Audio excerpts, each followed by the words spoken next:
Oke, teman-teman. Sekarang kita sudah bersiap untuk memulai persidangan ya, persidangan pengadilan pajak. Sebenarnya hari ini saya ada 2 sidang sih. Cuman yang tadi baru sidang pertama, jadi kita live kan, tapi akan kita publish di YouTube. Dan sekarang adalah sidang kedua. Ini yang sangat penting ya, teman-teman.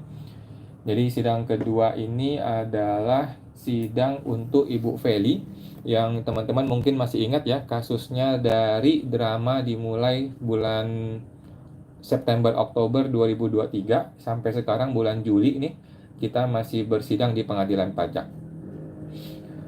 Jadi kasusnya adalah terjadi SP2DK. Kemudian kita tidak dapat berkomunikasi dengan si oknum pemeriksa pajak karena mereka bersikap arogan memaksakan kehendaknya. Kemudian tiba-tiba ada pemeriksaan pajak. Setelah tiba-tiba ada pemeriksaan pajak, si AR-nya ternyata menjadi ketua tim pemeriksa pajak. Makin bingung kita kan. Kemudian pemeriksaan pajak ini sepanjang awal pemeriksaan sampai selesainya pemeriksaan itu sama sekali tidak pernah ada data yang diberikan kepada WP, tidak ada data yang diterima oleh WP, tidak pernah ada data yang diberikan oleh WP. Jadi dari awal sampai akhir pemeriksaan tidak ada data apapun. Tiba-tiba ada SKPKB, tiba-tiba ada SPHP dan SKPKB yang menyatakan wajib pajak bla bla bla bersalah bayar sekian angkanya. Dan lebih parah lagi, tiba-tiba WP ini kena PKP jabatan. Kan lucu sekali ya, PKP jabatan tanpa ada angin, nggak ada hujan gitu. PKP jabatan dikenakan kepada WP orang pribadi tanpa ada melalui himbauan sama sekali, tanpa ada surat apapun sama sekali gitu. Sehingga kita menduga ini oknum KPP sudah keterlaluan ya. Ini KPP Jakarta Taman Sari bertindak sewenang-wenang dan melanggar prosedur. Yang paling parah adalah tidak adanya pembahasan akhir hasil pemeriksaan. Jadi perlu teman-teman ketahui bahwa yang namanya pembahasan akhir hasil pemeriksaan adalah sebuah pertemuan yang wajib dilakukan oleh petugas pajak dan wajib memberikan haknya kepada wajib pajak, kepada kita nih wajib pajak untuk hadir dalam pertemuan pembahasan akhir. Ternyata kita sudah hadir tapi tidak boleh hadir ya. Kita sudah datang ke kantor pajak tetapi tidak boleh hadir di pertemuan pembahasan akhir dengan alasan si fungsiawan ini sedang live Instagram katanya. Padahal fakta sebenarnya adalah yang pertama, tidak ada dasar hukum apapun yang dapat dipakai untuk menolak atau menghilangkan hak dari wajib pajak untuk hadir di dalam pertemuan pembahasan akhir. Yang kedua, sesungguhnya pada hari tersebut saya itu sudah menghentikan perekaman pada akhirnya ya, menghentikan perekaman tapi tetap tidak boleh masuk dengan alasan waktunya sudah melewati waktu surat. Padahal dalam prakteknya seringkali waktu itu terlambat ya. Justru mereka si oknum-oknum ini yang terlambat menghadiri pertemuan. Tetapi padahal saya sudah datang sejak awal, saya tidak terlambat, tetapi dinyatakan terlambat. Nah, jadi membingungkan nih, apakah pembahasan akhir itu terjadi atau tidak terjadi? Sampai hari ini kita masih nggak jelas. Apakah pembahasan akhir itu terjadi atau tidak terjadi, ataukah terjadi dengan syarat, ataukah WP dianggap tidak hadir. Nah, jika WP dianggap tidak hadir, akan jadi lucu. Karena apa? Karena kami bisa membuktikan kalau kami hadir, gitu kan? Kemudian, kalau WP tidak hadir, lah kok bisa SKPKB-nya itu terbit ada angka yang disetujui oleh wajib pajak. Kan lucu ya, wajib pajak dianggap menyetujui sebuah angka pada pertemuan pembahasan akhir. Padahal kami tidak pernah menghadiri pembahasan akhir. Kami sudah datang ke KPP, sudah datang nih ya, tetapi tidak boleh masuk ke kantor pajak KPP Taman Sari tanpa ada dasar hukum apapun, tanpa ada surat penolakan apapun, gitu ya. Seharusnya kami diberikan surat penolakan dong. Kalau memang lu mau nolak kita datang gitu kan. Kita udah hadir nih, sudah datang ke KPP, sudah datang. Tapi kita nggak boleh masuk. Kalau kita nggak boleh masuk, tentu saja harus ditegakkan hukum, ya kan? Maksudnya bagaimana? harus ada surat penolakan, harus ada surat dong. Kenapa gue tidak boleh hadir? Alasannya apa? Dasar hukumnya apa gitu kan? Nah, sampai hari ini itu masih menjadi misteri ya, misteri yang hanya diketahui oleh Tuhan dan si oknum pemeriksa pajak di KPP Jakarta Taman Sari. Oke. Hari ini ada banyak sidang teman-teman ya. Ada sidang ini dimulai, ini majelis 4B ya. Majelis 4B, sidang ini sudah dimulai sejak jam 9 pagi sampai sekarang jam 12.20 belum selesai ya. Luar biasa sekali, pengadilan pajak itu ada ribuan kasus teman-teman ya. Jadi sekarang wajib pajak itu sudah nggak bodoh ya. Wajib pajak sudah banyak yang pinter-pinter, sudah banyak yang melawan gitu ya. Nggak cuma nurut-nurut, nggak cuma manut-manut, nggak cuma ngikut-ngikut aja gitu. Tetapi wajib pajak sekarang banyak yang berani dan menggugat atau men-challenge ke pengadilan pajak gitu. Berbedanya apa? Berbedanya adalah kalau DJP digugat ke pengadilan pajak, DJP mah santai. Dia kan pakai pakai biro hukum ya. DJP itu si oknum ini nggak usah bayar duit gitu kalau dia kena gugatan ke pengadilan pajak karena dia tinggal panggil biro hukum gitu. Sedangkan kita nih wajib pajak kalau kalau harus menggugat ke hukum kita harus bayar pengacara, bayar mahal gitu kan. Jadi ada ketidakseimbangan di sini. Mereka menggunakan biro hukum pakai uang kita, uang rakyat. Sedangkan kita harus menggunakan uang kita sendiri untuk menggugat mereka yang makan uang kita. Waduh, kacau balau ya. Jadi uang kita dipakai untuk melawan kita sendiri, gitu. Kan aneh ya. Jadi seharusnya pejabat tuh nggak boleh pakai uang rakyat untuk menerima gugatan dari rakyat, gitu loh. Harusnya lu gunakan uang lu sendiri dong, pribadi lu dong. Gitu. Tetapi begitulah ya, negara kita ini agak unik ya, teman-teman. Indonesia ini agak unik, satu-satunya di dunia ini gitu. Banyak orang komplain karena ruang untuk upaya hukum di Indonesia memang agak sulit gitu ya. Banyak orang yang masih skeptis dengan hakim, tetapi gua termasuk orang yang percaya bahwa bahwa kita harus percaya pada hakim teman-teman ya. Walaupun kadang-kadang hakim itu error gitu, omongannya nggak benar atau pertimbangannya nggak benar, tetapi mau di mana lagi kita mencari keadilan kalau tidak di hakim teman-temannya gitu. Kalau kita ketemu hakim yang error ya sudahlah, kita namanya apes gitu teman-teman ya.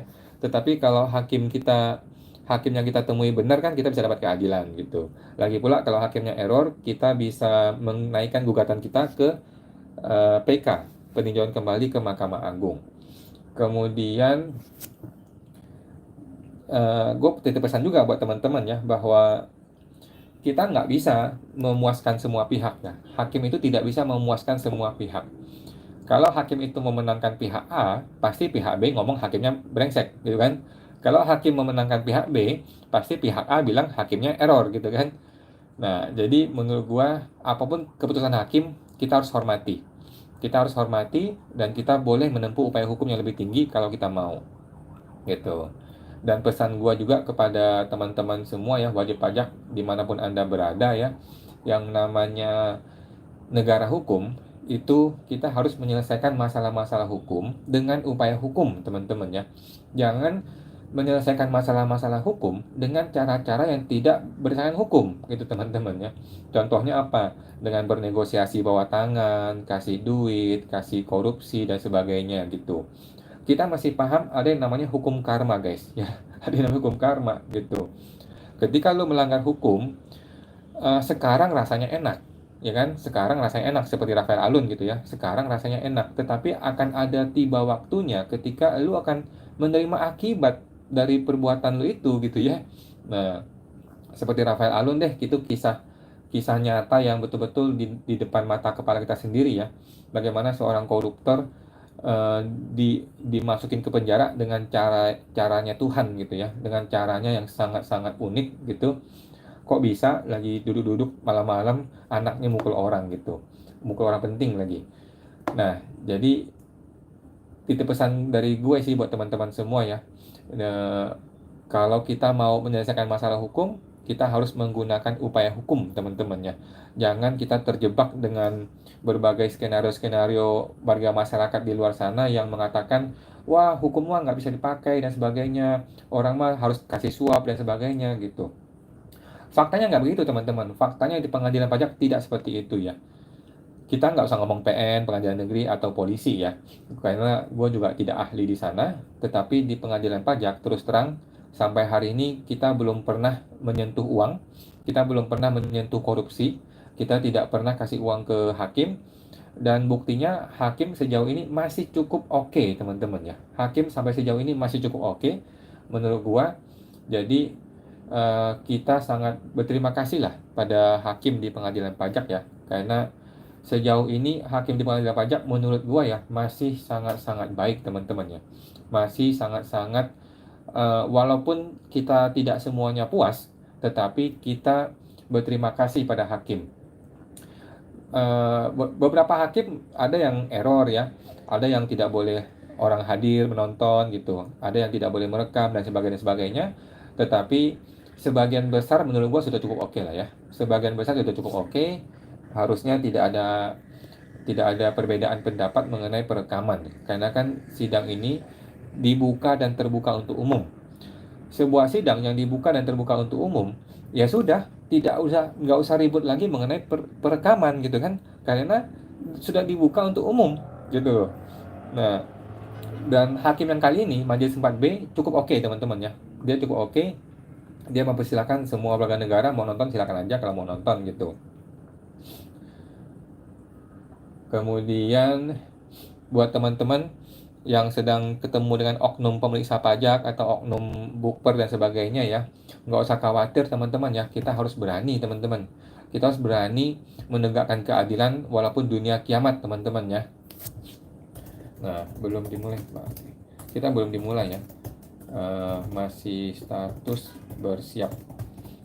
Kita belum dimulai, masih berstatus bersiap teman-teman ya. Oke. Kita masih di statusnya bersiap. Oke, ini status kita nih ya. Kita masih statusnya bersiap. Oke, kita statusnya masih bersiap.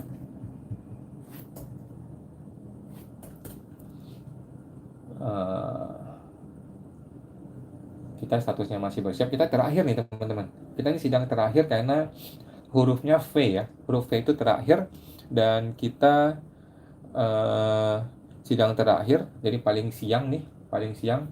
Ya bagus juga sih, hakimnya juga sudah lega ya, karena sidang terakhir dia juga santai, nggak buru-buru lagi ya. Kalau sidang biasa-biasa mah terburu-buru, maksudnya sidang yang sebelum-sebelumnya gitu. Kadang-kadang hakim juga suka mengeluh gitu teman-teman, suka mengeluh bahwa apa namanya, kami ini sidang banyak loh ya, kami sidang banyak, bukan cuma Anda sendiri, tolong dong dipersingkat gitu ya. Dalam hati gue, bangsat lu, kalau nggak bisa jadi hakim, kalau nggak bisa bersabar, jangan jadi hakim gitu kan. Kalau kami ini susah juga loh, kami bukannya orang yang nggak ada kerjaan loh ya. Kami ini para penggugat, mesti bayar pengacara, mesti bikin drafting, mesti bikin gugatan, mesti capek-capek, pakai darah, pakai air mata gitu loh. Dengan enaknya si hakim itu bilang, buru-buru dong, cepet-cepet, kami mau sidang lagi nih, gitu ya. Tetapi nggak semua hakim teman-teman ya, sebagian hakim seperti itu gitu. Jadi menurut gua kalau jadi hakim ya jangan mengeluh dong. Kalau lu sudah menetapkan hati mau jadi hakim ya lu jangan mengeluh gitu loh. Kalau memang lu harus sidang 2 jam ya 2 jam. Kalau sidang 1 jam 1 jam gitu. Kalau sidangnya kelamaan cari hakim lain gitu. Cari hakim lain, tambah hakimnya. Jangan kami yang dipercepat gitu loh. Jangan kami para makhluk-makhluk yang mencari keadilan ini yang dipercepat, yang diminta buru-buru gitu. Nah, tetapi sejauh ini teman-teman, sejak bulan Januari kita melakukan live Instagram, live YouTube untuk persidangan ya.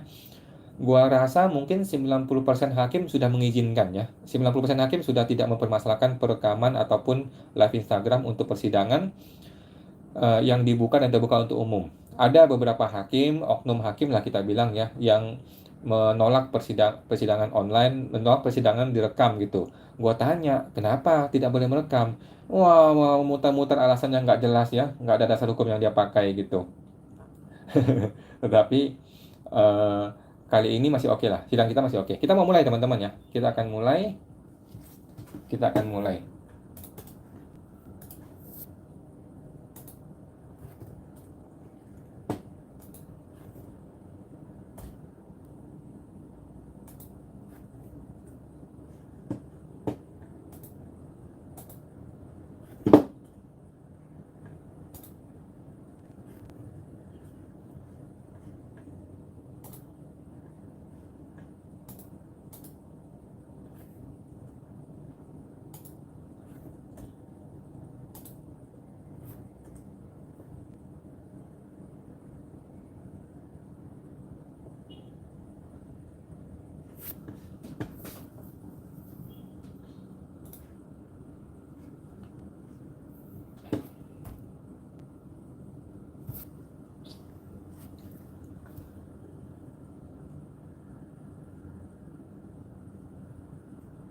Sidang pemeriksaan atas Recording in gugatan pajak progress. yang diajukan oleh penggugat atas nama Feli Anastasia.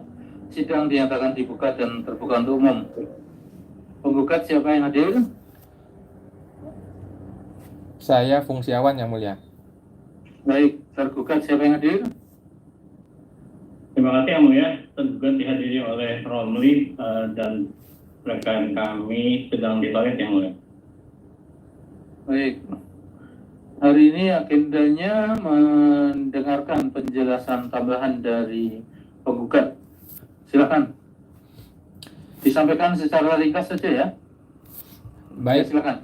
Baik, terima kasih Yang Mulia, terima kasih semuanya. Terima kasih Yang Mulia sudah memberikan kesempatan kepada saya, kepada tergugat, kepada seluruh masyarakat untuk menonton juga. Kami berterima kasih sekali kepada Majelis 4B.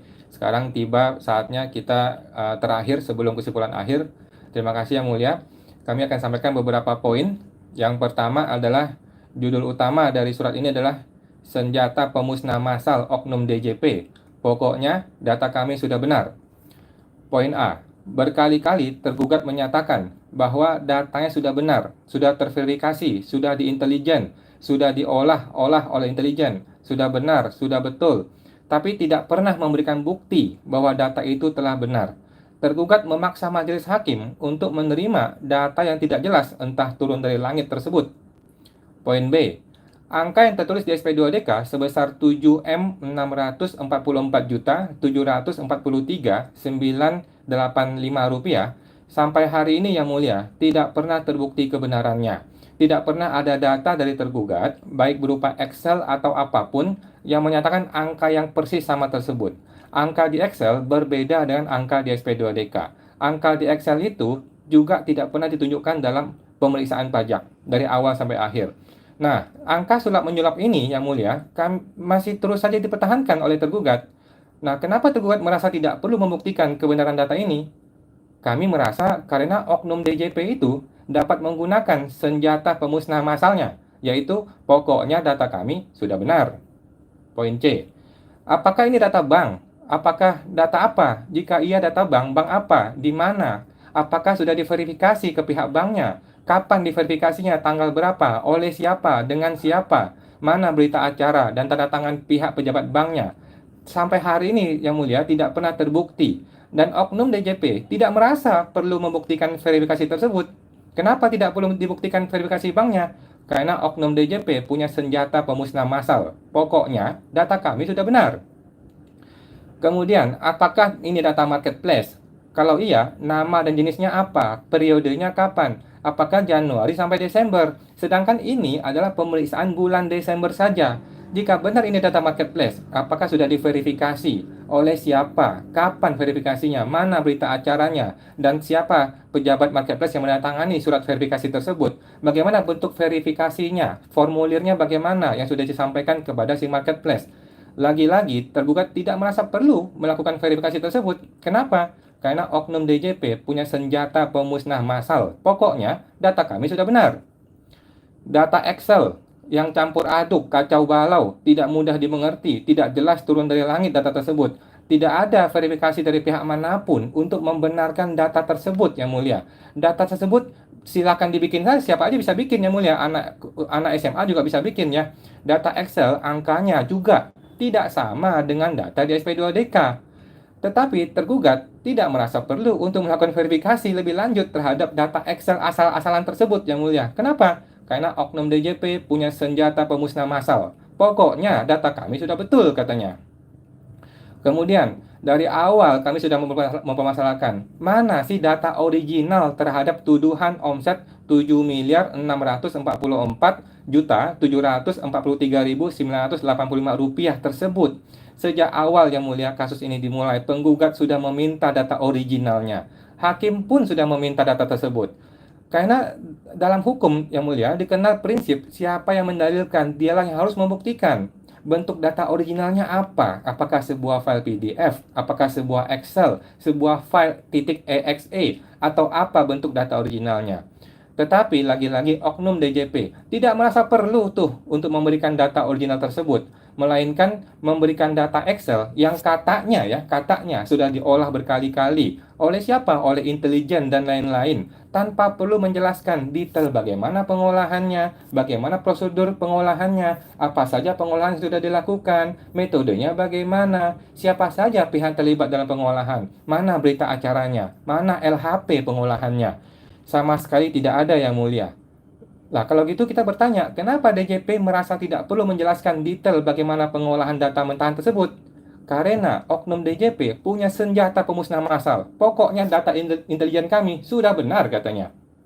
Poin G. Pemeriksaan pajak. Sejak awal hingga SKPKB tidak pernah ada data apapun yang diberikan kepada wajib pajak. Kami tidak pernah terima data apapun, padahal kami sudah bikin surat minta data. Tiba-tiba terbit SKPKB. Anehnya, tergugat sama sekali tidak merasa perlu untuk memberikan data apapun kepada wajib pajak, melainkan bersedia memberikan kepada hakim di pengadilan. Kenapa WP tidak boleh dapatkan data tersebut pada saat waktu pemeriksaan? Kami menduga karena oknum DJP punya senjata pemusnah massal. Pokoknya prosedur kami sudah benar, katanya. Poin H. Kenapa haknya wajib pajak untuk menghadiri pertemuan pembahasan akhir sesuai undang-undang dihilangkan oleh si oknum dengan alasan live Instagram dan alasan yang aneh-aneh lainnya, tanpa perlu memberikan penjelasan dasar hukum yang jelas tegas kepada hakim? Jawabannya simple, karena oknum DJP punya senjata pemusnah massal. Pokoknya prosedur kami sudah benar, katanya. I. Kenapa bisa muncul angka yang disetujui oleh wajib pajak di dalam SKPKB PPH pasal 4 ayat 2? Padahal penggugat tidak pernah menyetujui apapun. Misteri ini, Yang Mulia, sampai hari ini adalah rahasia ilahi. Hanya si oknum bersama Tuhan yang tahu saja. Bahkan hakim pun tidak perlu diberitahu. Jawabannya jelas. Kenapa? Karena oknum DJP punya senjata pemusnah massal. Pokoknya prosedur kami yang paling benar. Itu katanya, Yang Mulia. Nomor 2, mengenai penerbitan SPPKP jabatan tanpa didahului surat himbauan. Poin A, sesuai peraturan perundang-undangan, Yang Mulia, SPPKP jabatan tidak turun dari langit, tidak dapat diterbitkan secara langsung, melainkan harus melalui surat himbauan terlebih dahulu. SPPKP jabatan dalam objek sengketa diterbitkan tanpa ada himbauan sebelumnya, tanpa ada data, fakta, bukti, informasi apapun yang diberitahukan kepada wajib pajak sehubungan dengan terbitnya SPPKP jabatan tersebut. SP2DK yang awalnya yang diterbitkan tergugat itu tidak bisa kita langsung hubungkan dengan prosedur penerbitan SPPKP jabatan. Berbeda, tidaklah sama dengan prosedur surat himbauan dalam hukum acara SPPKP jabatan.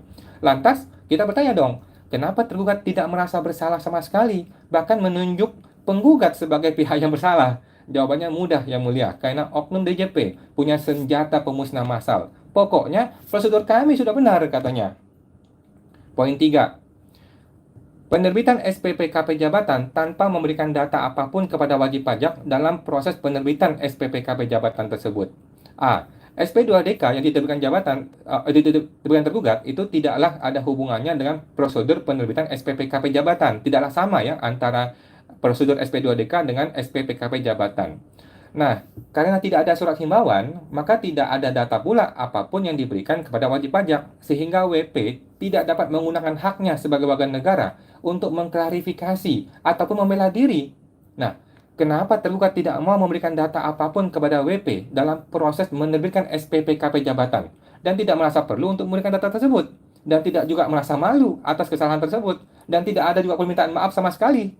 Jawabannya mudah, Yang Mulia, karena oknum DJP punya senjata pemusnah massal. Pokoknya, prosedur kami sudah benar, katanya. Nomor 4, penerbitan SPPKP jabatan dengan pemeriksaan yang sembunyi-sembunyi, yang tidak diberitahukan kepada wajib pajak. A. Dalam fakta persidangan, diketahui ternyata ada pemeriksaan WP yang mengakibatkan terbitnya SPPKP jabatan. Tetapi pemeriksaan itu tidak pernah diberitahukan kepada wajib pajak, alias pemeriksaan dilakukan secara sembunyi-sembunyi.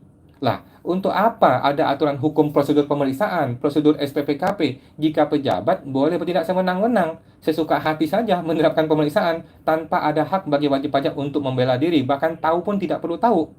Gitu. Lantas kita bertanya, kenapa bisa terjadi pemeriksaan tetapi WP tidak boleh dan tidak pernah diberitahukan prosesnya? dan tiba-tiba sudah terbit SPPKB jabatan? Jawabannya sederhana, karena oknum DJP punya senjata pemusnah massal. Pokoknya prosedur kami sudah benar katanya. Nomor 5. Pemeriksaan PPH dan PPN yang tidak memberikan data, fakta, bukti, informasi apapun kepada wajib pajak sepanjang proses pemeriksaan. Poin A, SP2DK yang diterbitkan tergugat itu tidaklah sama hubungannya dengan prosedur tata cara pemeriksaan lapangan. Dalam hal pemeriksaan PPN dan PPH masa Desember 2018, tidak ada yang mulia sama sekali data, fakta, bukti, informasi apapun yang disampaikan sejak hari pertama terbitnya surat pemeriksaan pajak hingga terbitnya SKPKB. Semuanya dilakukan secara sewenang-wenang. Tidak ada juga data yang diminta oleh tim pemeriksa pajak dari wajib pajak. Padahal kami sudah bikin surat meminta data, tetapi tidak pernah diberikan sampai hari ini, tapi di pengadilan diberikan.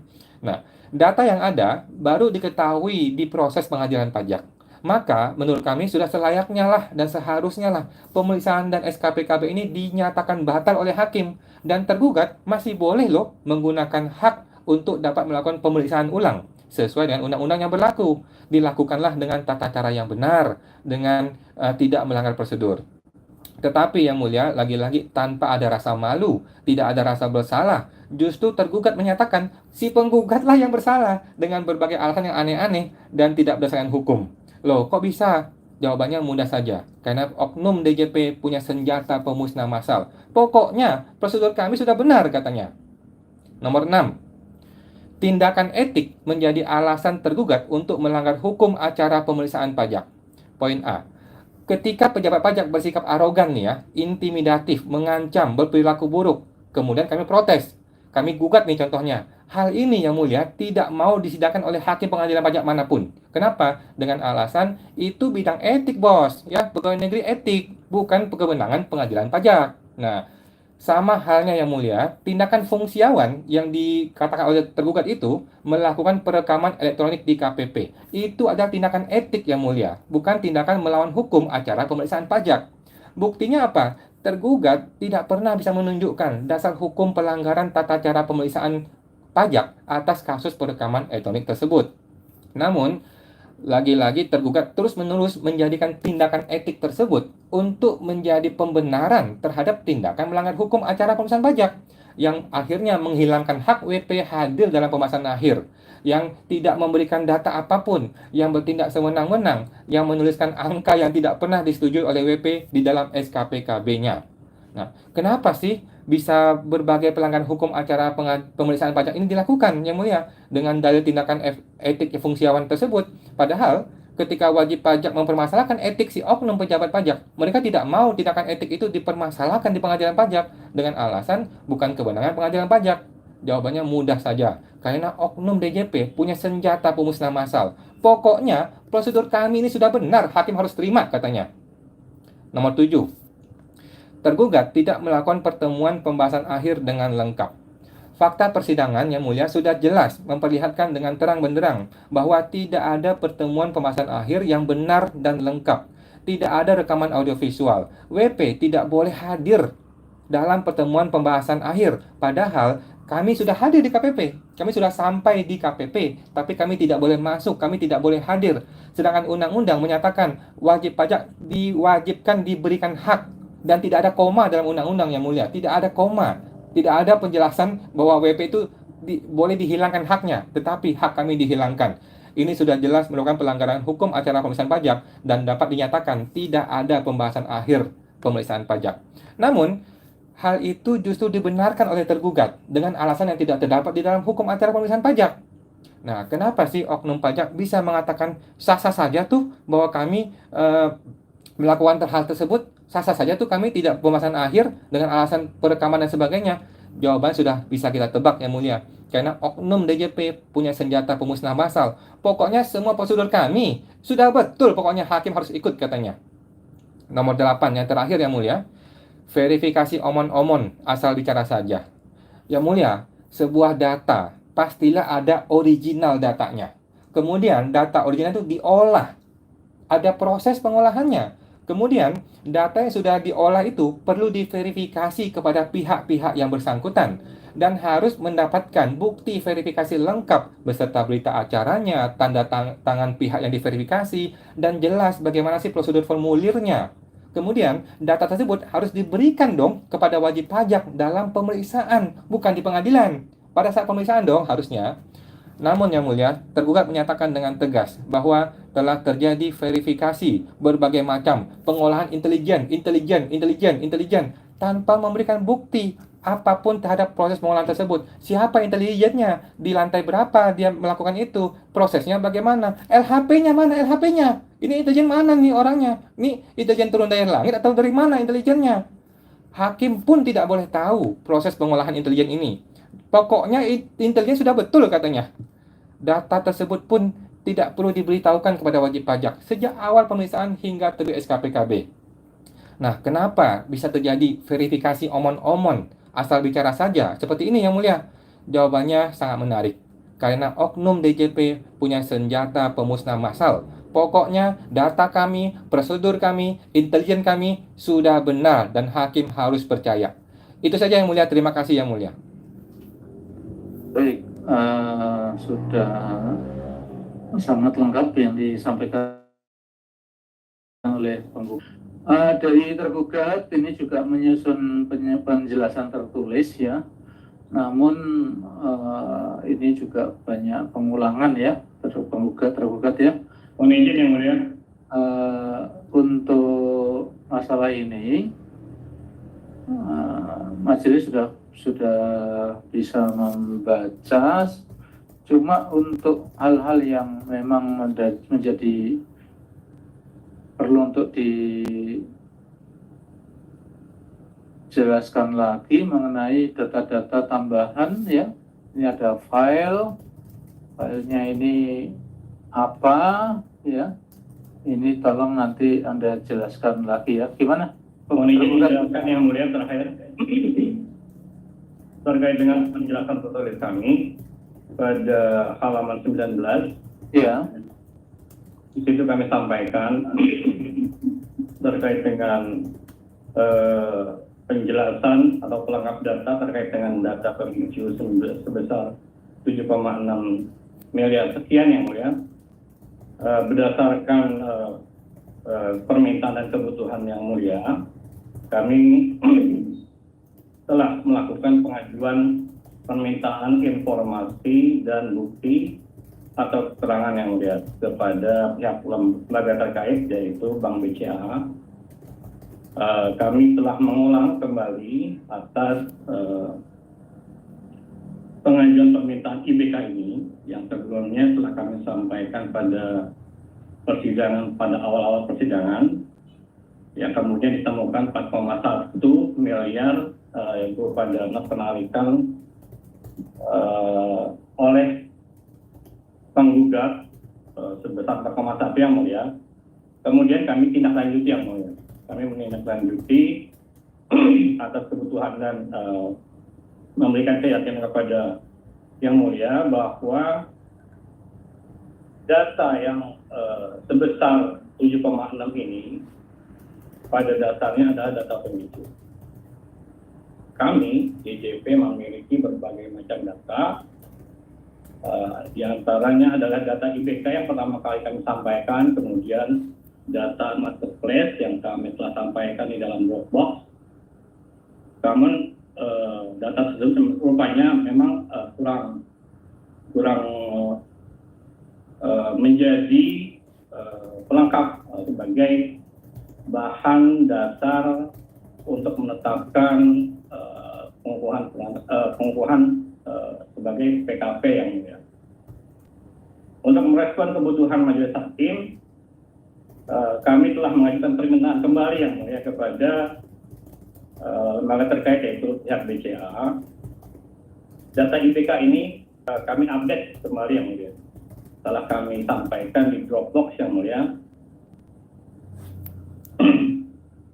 Jadi data IBK terupdate yang kami terima dari Bank BCA melalui permintaan IBK periode Januari sampai dengan 2018 Januari sampai dengan Desember 2018 adalah senilai 10.622.807.255 rupiah yang mulia.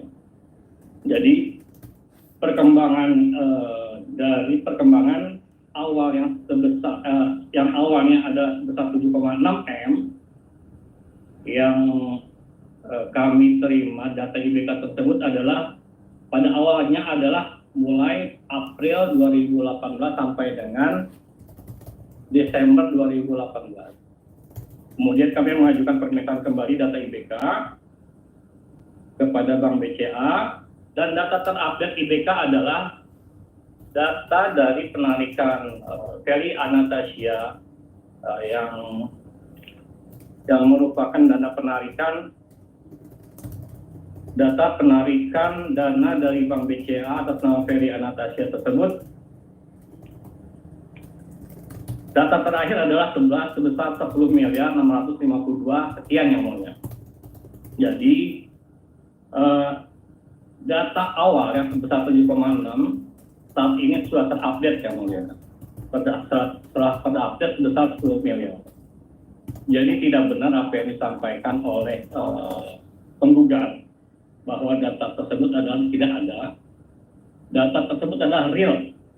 Data itu berasal dari sumber yang terpercaya, data lembaga yang digunakan oleh Ferry Anastasia sebagai rekening penampung di marketplace yang mulia.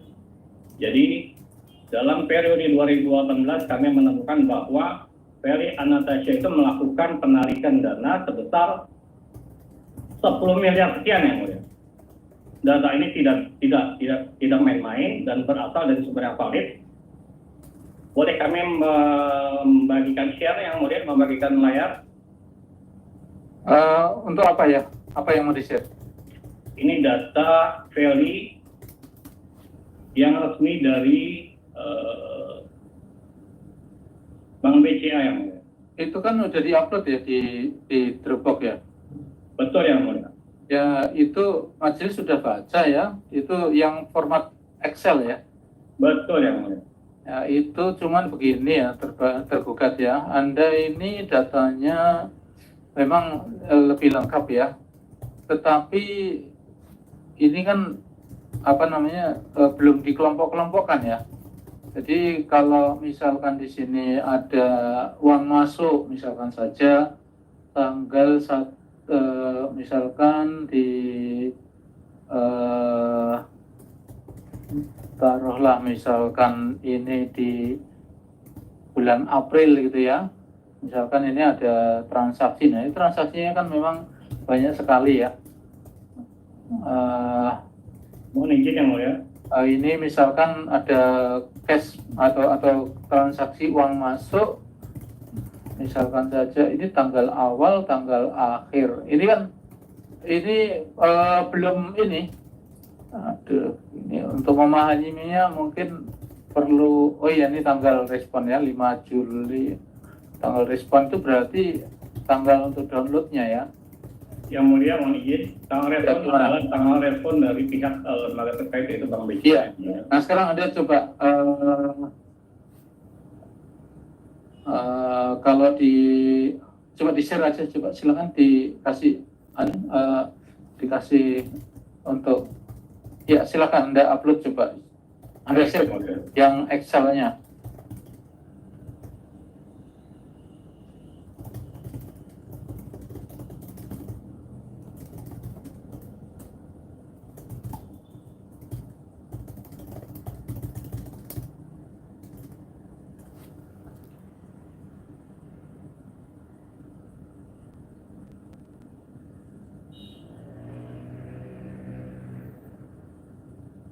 Mohon izin yang mulia menjelaskan.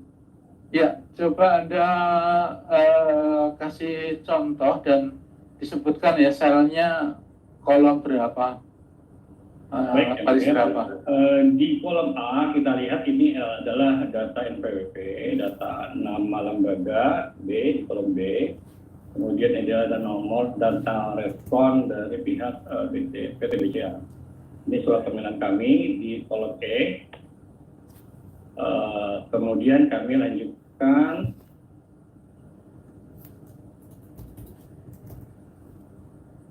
di sini tertera yang mulia di kolom K, nama wajib pajak Ferry Anastasia dengan NIK sekian, status nasabah 1,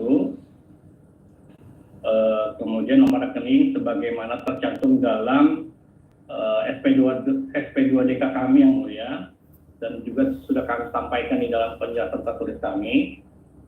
Nama rekening adalah sesuai dengan nama wajib pajak. Tanggal buka rekening adalah tanggal 16 Januari 2008 yang mulia. Kemudian tanggal tutup rekening tanggal 22 September 2023. Tergugat tolong langsung ke contoh saja untuk memahaminya. Baik yang mulia. Iya. Jadi penggugat pada saat dilakukan pemeriksaan telah menutup rekening ini yang mulia untuk menghilangkan jejaknya yang mulia. Kemudian di sini ada nomor rekening yang mulia sebagaimana tertera. Kemudian mohon izin yang mulia, di sini ada nilai transaksi sebesar 33.335.000 dengan salah contohnya ini yang mulia, kami sampaikan di nomor 19. Di sini ada pesanan fans cake sebesar 133.000. Ini merupakan uraian transaksi yang mulia. Di sini ada contoh lain berasal dari penjelasannya secara tertulis dalam berita adalah bersumber dari transaksi di Shopee yang mulia. Rekening-rekening ini, transaksi-transaksi ini yang mulia, bila kita total secara general sampai dengan mulai dari 1 Januari sampai dengan 31 Desember 2018, totalnya adalah sebesar 10.652.800.7.255 rupiah yang berasal dari Bank BCA melalui pertukaran ataupun aplikasi yang telah kami bangun bersama yang mulia. Jadi data ini adalah data valid yang telah kami uji, yang kami minta dari sumber yang terpercaya, yang digunakan oleh Ferry Anastasia sebagai rekening penampung ataupun rekening yang digunakan dalam transaksi di marketplace yang mulia. Demikian secara singkat yang mulia kami sampaikan. Ya, itu 10 miliar itu kan macam-macam ya. Mungkin ada yang uang masuk yang tidak terkait dengan usaha. Nah, sehingga majelis menyimpulkan ya, yang mungkin Anda sudah melakukan seleksi data sehingga Anda dapat angka 7 miliar sekian gitu kan. Betul yang mulia. Nah, itu angka yang 7 miliar itu ada di mana? Hasil pengolahan dari 10 miliar ini dapatnya kan angka 7 miliar. Nah, betul yang mulia. Jadi pengolahan 7 miliarnya ada di mana? Ada filenya nggak? Itu setahu kami yang mulia, itu karena prosesnya dilakukan melalui validasi dan proses matching, itu jadi sulit menyajikannya yang mulia. Kami bisa menyampaikan secara konkret data ini yang merupakan data penarikan yang mulia, penarikan data di marketplace yang digunakan oleh Ferry Anastasia dalam proses transaksi. Jadi ya, baik. Jadi tidak jauh nilainya yang mulia dari nilai awal. Iya. Baik, sudah cukup. Bagaimanapun para pihak sudah berusaha mempertahankan dalilnya masing-masing. Mohon izin yang mulia. Ya. Mohon izin yang mulia. Gimana, Pak Pungsiawan? Baik, mohon izin yang mulia, karena tergugat sudah dikasihkan kesempatan, kami juga dikasih kesempatan yang mulia. Iya, sama-sama kan tadi Anda sudah, tergugat juga sudah. Gimana? ada yang mau disampaikan lagi? Baik, Yang Mulia, kami mohon sekali Yang Mulia Hakim, teman-teman semua yang terhormat, jangan mau dibodoh-bodohi Yang Mulia, jangan mau diobok-obok oleh tergugat Yang Mulia. Ya, kalau seperti Ya, itu, mohon izin Yang Mulia. majelis sudah bisa menilai ya. Baik Yang Mulia, lagi-lagi Yang Mulia, diberikan data Excel Yang Mulia.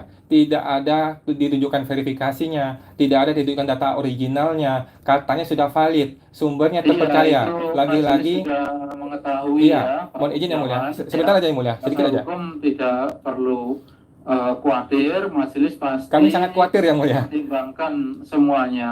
Kami ya. sangat khawatir Yang Mulia. Boleh izin Yang Mulia, kira-kira 1 menit aja Yang Mulia.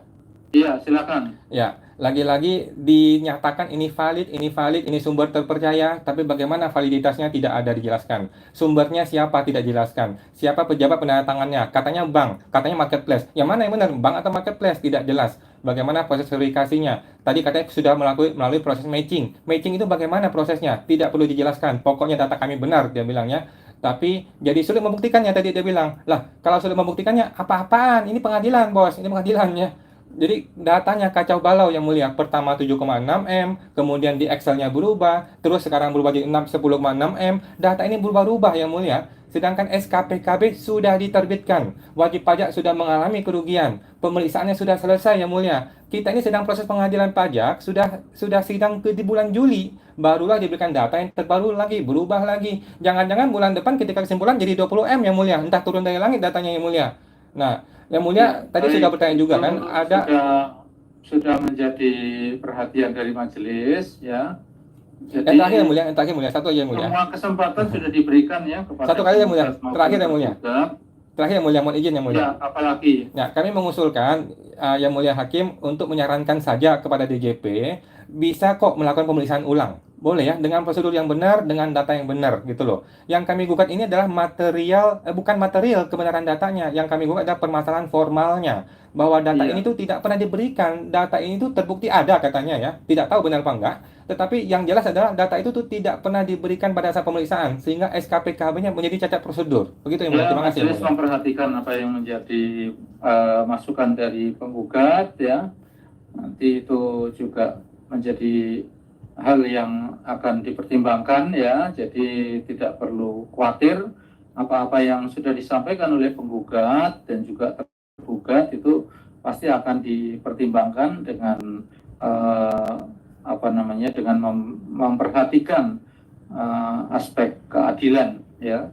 Jadi majelis rasa ini kan sebelumnya majelis juga sudah mau memberikan kesempatan untuk penutupan persidangan ini, tetapi majelis memberikan kesempatan tambahan kepada para pihak untuk memberikan penjelasan tertulis, dan kita ini sudah hampir pada masa batasnya untuk pemeriksaan. Jadi silakan nanti disusun saja penjelasan kesimpulan akhir atas sengketa ini dengan memasukkan segala dalil-dalil argumentasi berkenaan dengan sengketa ini ya. Jadi silakan disusun saja kesimpulan akhir. Majelis rasa apa yang disampaikan para pihak sudah cukup komprehensif, jadi tinggal Anda para pihak ini menyusun kesimpulan akhir ya.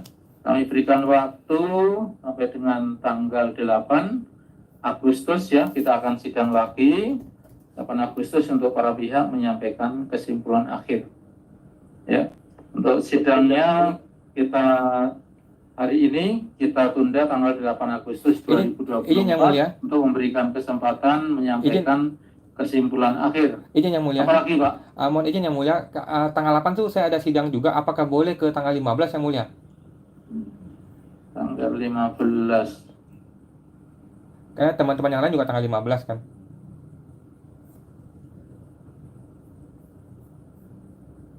Iya, jadi tanggal 15 nggak bisa diundur lagi ya Pak ya, karena sudah jatuh tempo. Baik, terima kasih Yang Mulia. Ya, jadi kalau Anda tidak menyelesaikan, ya kami tunggu secara online itu ya tanggal 15 itu. Ya, sidang hari ini untuk sengketa pajak Feli Anastasia ditunda tanggal 15 Agustus 2024 dan sidang hari ini ditutup.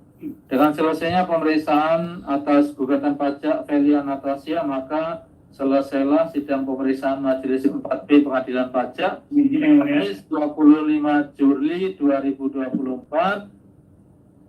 Apa itu? Kan sidang sudah ditutup ini. Kami konfirmasi terkait dengan tanggal 18. Sebentar, kita buka lagi. Gimana? Gimana tergugat? Tanggal 8 atau tanggal 15 yang mulia. Tanggal 15. Baik yang mulia. Ya, sidang ditunda tanggal 15 Agustus 2024. Sidang hari ini untuk gugatan pajak Feli Anastasia ditutup.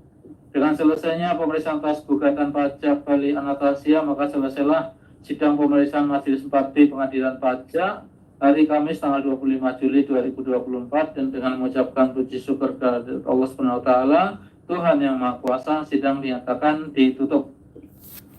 Terima kasih Yang Mulia.